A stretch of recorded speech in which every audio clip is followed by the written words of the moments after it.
অন্তর্বর্তী সরকারের উপদেষ্টা পরিষদে থাকা দুই ছাত্র প্রতিনিধি আসিফ মাহমুদ সজীব ভূঁইয়া ও মাহফুজ আলম পদত্যাগ করেছেন। বুধবার প্রধান উপদেষ্টা ডক্টর মোহাম্মদ ইউনূসের সঙ্গে বৈঠক করে তারা পদত্যাগপত্র জমা দেন।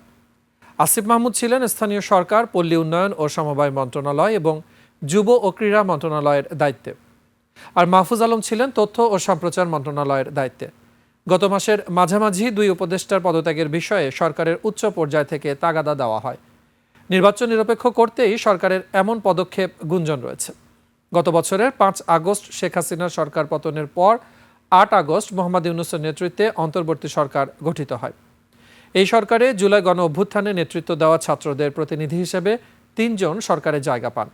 এর মধ্যে নাহিদ ইসলাম পদত্যাগ করে এনসিপির আহ্বায়ক হন, তবে আসিফ এবং মাহফুজ থেকে যান সরকারে।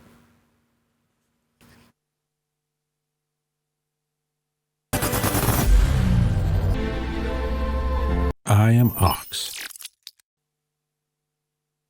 আজ বিকেল 5টা নাগাদ প্রধান উপদেষ্টা প্রফেসর মোহাম্মদ ইউনূসের কাছে তাদের পদত্যাগপত্র জমা দিয়েছেন।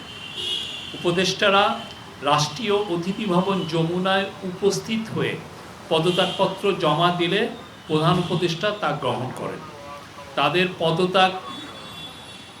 তাদের পদত্যাগ নির্বাচন কমিশন তফসিল ঘোষণার সাথে সাথে কার্যকর হবে। আবারও আমি বলি, তাদের এই যে পদত্যাগপত্র নির্বাচন কমিশন তফসিল ঘোষণার সাথে সাথে, যে ফেব্রুয়ারিতে যে নির্বাচন হচ্ছে সেই নির্বাচনের তফসিল ঘোষণার সাথে সাথে কার্যকর হবে।